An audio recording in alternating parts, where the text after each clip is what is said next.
आवश्यक सूचना। एक बार फिर कोरोना के मामले तेजी से बढ़ रहे हैं। कोरोना की ये रफ्तार डराने वाली है। कोरोना की पहली और दूसरी लहर में भी इसी रफ्तार से मामले बढ़े थे। ऐसे में हम सभी को बेहद सावधान रहने की जरूरत है। हम ऐसा कुछ भी नहीं करें जिससे कोरोना की रफ्तार बढ़े। कोरोना की चेन तोड़ने के लिए ये जरूरी है कि हम भीड़ भाड़ वाली जगहों में नहीं जाएं। हमेशा मास्क का प्रयोग करें और जिन लोगों ने अब तक वैक्सीन नहीं लगवाया है वो जल्द से जल्द वैक्सीन लगवाएं। याद रखें, जब हम मिलकर लड़ेंगे तभी कोरोना हारेगा। नमस्कार, आप देख रहे हैं अपना बिहार। मैं हूं आपके साथ विभा उपाध्याय। बिहार में कोरोना के मामले तेजी से बढ़ रहे हैं। उससे कोरोना की तीसरी लहर की आशंका जाहिर की जा रही है, जिसके बाद सरकार और प्रशासन एक्शन मोड में आ गए हैं। लोगों से अपील की जा रही है कि वो भीड़ भाड़ वाले क्षेत्रों में जाने से परहेज करें। न सिर्फ सोशल डिस्टेंसिंग का पालन करें, बल्कि चेहरे पर मास्क लगाना बिल्कुल न भूलें, क्योंकि रहेंगे सजग तो जिंदगी रहेगी जगमग।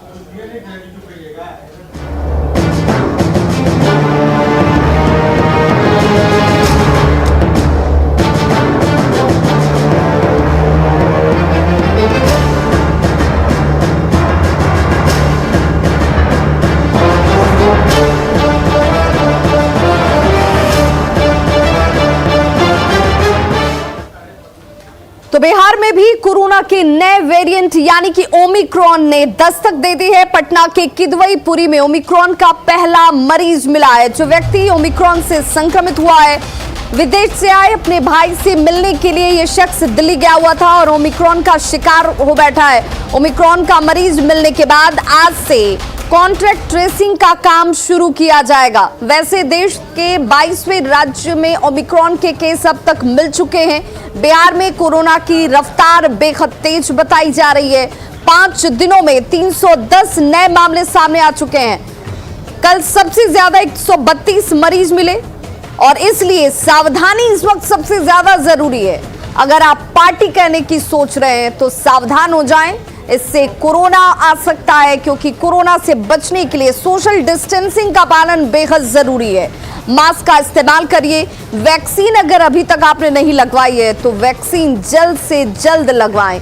बिहार में क्योंकि ओमिक्रॉन का पहला मरीज मिल चुका है और अब इस वक्त एहतियात के तौर पर कॉन्ट्रैक्ट ट्रेसिंग की शुरुआत आज से की जाएगी। पटना के किदवईपुरी का रहने वाला ये मरीज बताया जा रहा है।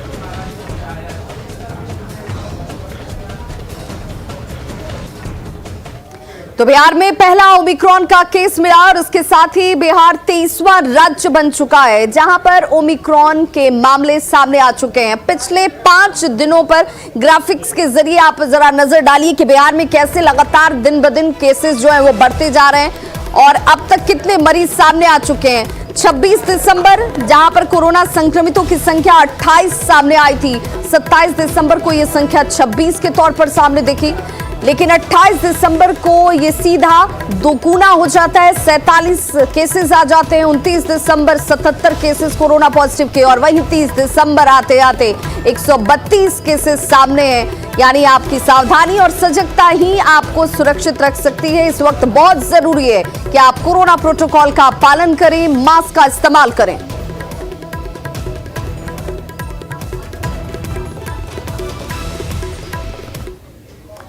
तो कोरोना की तेज रफ्तार को देखते हुए सरकार और प्रशासन अलर्ट है। सरकार और प्रशासन ने नए साल पर कई तरह की पाबंदियां भी लगाई हैं। देखिए, नए साल पर आखिर क्या कुछ पाबंदियां रहने वाली हैं जिसे आपको जानना जरूरी है। पटना जू, कुम्हार पार्क कह लीजिए, इको पार्क, ये सारे पार्क बंद रहेंगे। यानी आप इस दौरान इस पार्क में नहीं जा सकते हैं। 31 दिसंबर से 2 जनवरी तक सभी पार्क और उद्यान बंद रखे गए हैं। पटना के सभी पार्कों के पास धारा 144 लागू रहेगी। बुद्धा स्मृति पार्क, गांधी मैदान और गोलघर बंद रहेंगे। गंगा नदी में निजी नावों के परिचालन पर पूरी तरह से रोक रखी गई है। गृह विभाग के आदेश के बाद पाबंदी का आदेश जारी कर दिया गया और पटना डीएम चंद्रशेखर सिंह ने इस आदेश को जारी किया। पटना के सभी थानाध्यक्षों को इससे जुड़े हुए संबंधित निर्देश दे दिए गए हैं और ये सब कुछ आपकी सुरक्षा के लिए है, आपकी अपनी जिंदगी के लिए है और बहुत जरूरी है कि हम भी अपने दायित्व को बड़ी गंभीरता से निभाएं। कोरोना सिर्फ बिहार को डरा रहा है ऐसी बात नहीं है। दुनिया के बड़े बड़े सुविधा संपन्न अमीर देशों का हाल इस वक्त खराब है। पूरी दुनिया में कोरोना ने कहर बरपा रखा है। एक नजर आपके सामने उन देशों पर जहां कोरोना ने लोगों को परेशान किया हुआ है। अमेरिका, जहां पर 1,39,33,384 केसेस इस वक्त सामने हैं कोरोना के। ब्रिटेन की बात करें तो दूसरे नंबर पर 23,27,923 मामले। फ्रांस में 15,79,476 मामले। स्पेन में 11,48,385 केसेस दर्ज किए गए। वहीं इटली में 7,79,463, पोलैंड में 3,83,903 मामले। मैक्सिको की बात करें तो यहां पर 3,64,330 और ऑस्ट्रेलिया में 1,45,435। ये आंकड़े इसलिए हम आप तक पहुंचा रहे हैं क्योंकि ये वो सुविधा संपन्न देश हैं जहां पर स्वास्थ्य इंफ्रास्ट्रक्चर की बात की जाए तो बहुत बेहतर सुविधा है, और इसके बावजूद यहां पर इन केसेस के सामने आने के बाद ये सिस्टम ध्वस्त नजर आती है। सावधानी एकमात्र रास्ता जिसको अपनाकर हम और अपनों की सुरक्षा हम सुनिश्चित कर सकते हैं।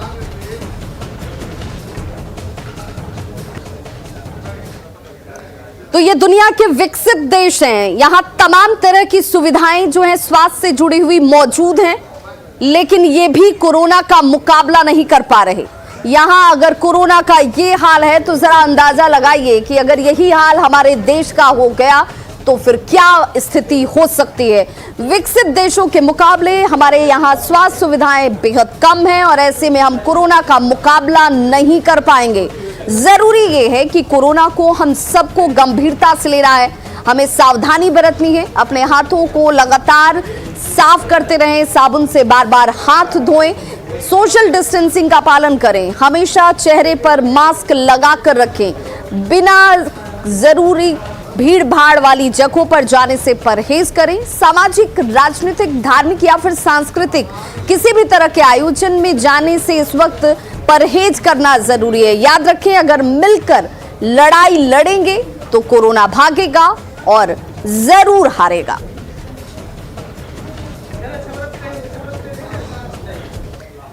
तो बिहार में बड़ा प्रशासनिक फेरबदल किया गया है। 6 जिलों के डीएम और 50 आईपीएस अधिकारियों का तबादला कर दिया गया है और कई अधिकारियों को अलग अलग विभागों का जिम्मा सौंपा गया है। सबसे पहले जरा एक नजर उन जिलों के डीएम जिनके डीएम को बदला गया है। सुपौल, गया, समस्तीपुर, सहरसा, नालंदा और दरभंगा के डीएम बदल दिए गए हैं। राजीव रोशन को दरभंगा का डीएम बनाया गया है और नए साल में नए साहब ड्यूटी पर नजर आएंगे। दरभंगा के डीएम सत्य त्यागराजन को गया का डीएम बना दिया गया है। समस्तीपुर के डीएम शशांक शुभंकर नालंदा के डीएम बन गए। वहीं कौशल कुमार सुपौल के डीएम के तौर पर अब अपनी भूमिका अदा करेंगे। वहीं समस्तीपुर का डीएम योगेंद्र सिंह को बनाया गया है।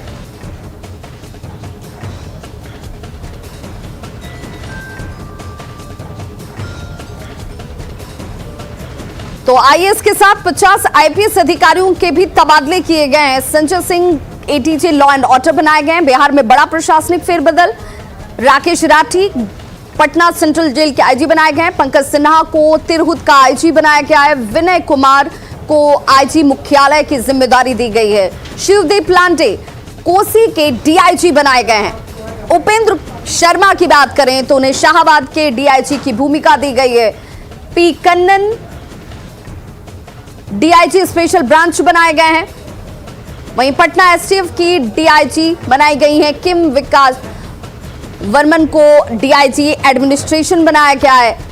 अमजद अली को डीआईजी नागरिक सुरक्षा बनाया गया है। वहीं अश्विनी कुमार को डीआईजी निगरानी बनाया गया है। मनोज कुमार डीआईजी वीएमपी बनाए गए हैं। एमएस ढिल्लों को पटना के एसएसपी की जिम्मेदारी दी गई है। बाबूराम भागलपुर के एसएसपी बनाए गए हैं और काश कुमार को दरभंगा के एसएसपी की जिम्मेदारी दी गई है। अशोक कुमार सिंह अररिया के एसपी बनाए गए हैं। वहीं डीएम राकेश बनाए गए हैं। सुपौल के एसपी योगेंद्र कुमार को बेगूसराय के एसपी की जिम्मेदारी दी गई है। वहीं हृदयकांत को समस्तीपुर के एसपी की जिम्मेदारी दी गई है। जितेंद्र कुमार कटिहार के एसपी बनाए गए हैं। अशोक मिश्रा नालंदा के एसपी बने हैं, वहीं शौर्य सुमन जमुई के एसपी बने हैं।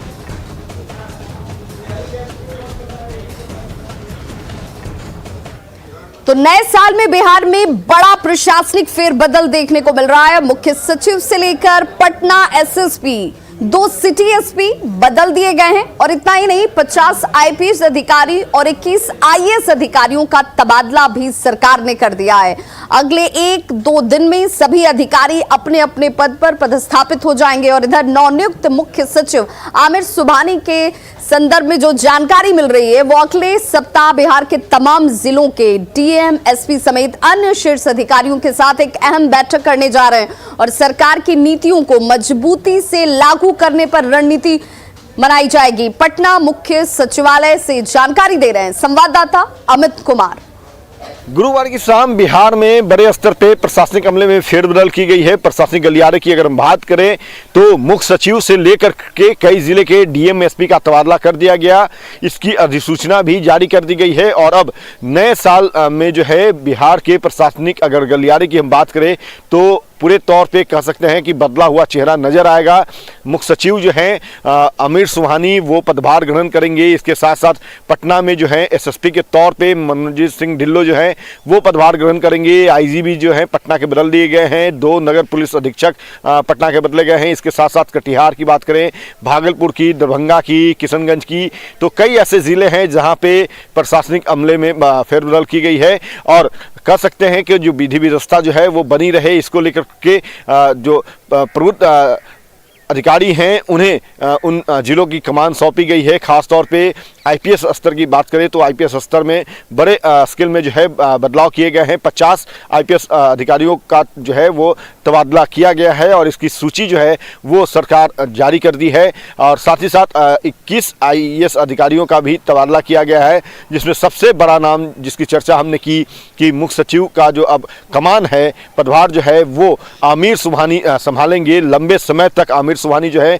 गृह विभाग में बतौर गृह सचिव के तौर पे काम करते रहे हैं। उनका काफ़ी तजुर्बा रहा है नीतीश सरकार में, कह सकते हैं कि काफ़ी विश्वासी रहे हैं मुख्यमंत्री नीतीश कुमार का और यही वजह है कि जब मुख्य सचिव के चेहरे का चयन करने की बात आई तो नीतीश कुमार ने जो है आमिर सुबहानी को मुख्य सचिव के तौर पे चुना और अब वो पदभार जल्द ग्रहण करेंगे। साथ ही साथ जो अधिकारी बदले गए हैं तमाम अधिकारियों के द्वारा जो है जो अपने दूसरे अधिकारी हैं उन्हें पदभार दिया जाएगा और नए सिरे से जो है पदभार ग्रहण भी किया जाएगा और इस पदभार ग्रहण करने के बाद नए तरीके से कह सकते हैं तो एक बैठक भी जो शीर्ष अधिकारी है वो करेंगे। कहा यह जा रहा है कि आमिर सुबहानी जो है बहुत जल्द प्रशासनिक अधिकारियों के साथ, अपने अधीनस्थों के साथ, पुलिस अधिकारियों के साथ बैठक करेंगे और सरकार की जो भ्रष्टाचार में जीरो टॉलरेंस की नीति है, पूर्ण शराबबंदी को सफल बनाने से लेकर के जो विधि व्यवस्था संचालन करने का काम जो है उसको लेकर के नए दिशा निर्देश जारी करेंगे।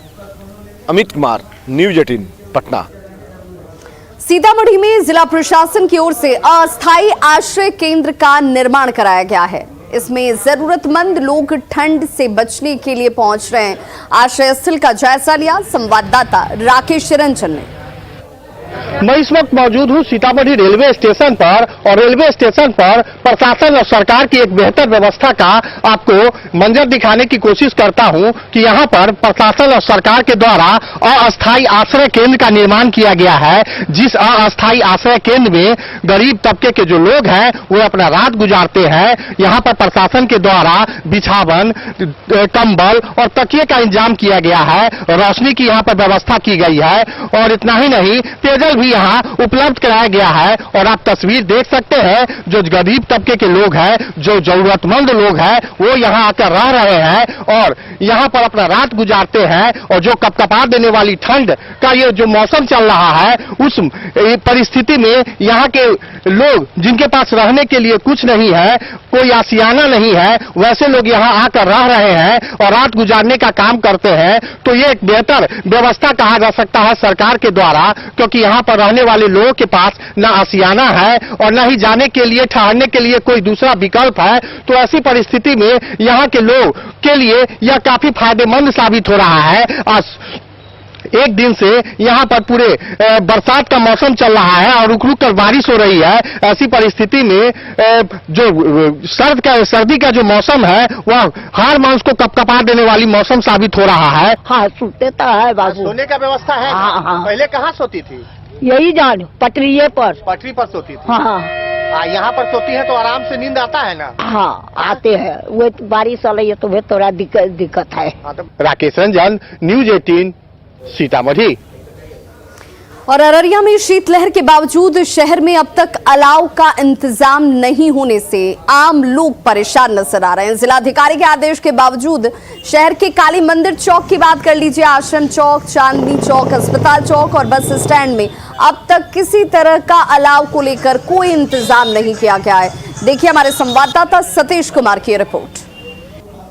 सीमांचल के इलाके में सुबह से ही लगातार बारिश के बाद जो है मौसम बिल्कुल ठंड हो गया है और शीतलहर कनकनी के बीच जो है लोगों का जीना जो है धीरे धीरे काफ़ी परेशानियों का सामना लोगों को करना पड़ रहा है। ज़रूरत के चीज़ों के लिए ही लोग घरों से बाहर निकल रहे हैं। अभी हम मौजूद हैं अररिया जिला मुख्यालय के महत्वपूर्ण चौक चांदनी चौक पर हैं और तस्वीर में साफ तौर पर देखा जा सकता है कि अलाव की व्यवस्था नहीं है। बता दें कि डीएम प्रशांत कुमार ने निर्देश दिया है कि शहरी इलाकों के चौक चौराहों पर अलाव की व्यवस्था की जाए, लेकिन स्थिति आपके सामने है। Araria bus stand, 0 mile, hospital चौक आदि कई ऐसे महत्वपूर्ण चौक हैं जहां पर अलाव नज़र नहीं आ रहा है। बता दें कि लोग अपने स्तर से कचरों को जलाकर ठंड को भगाने में लगे हुए हैं।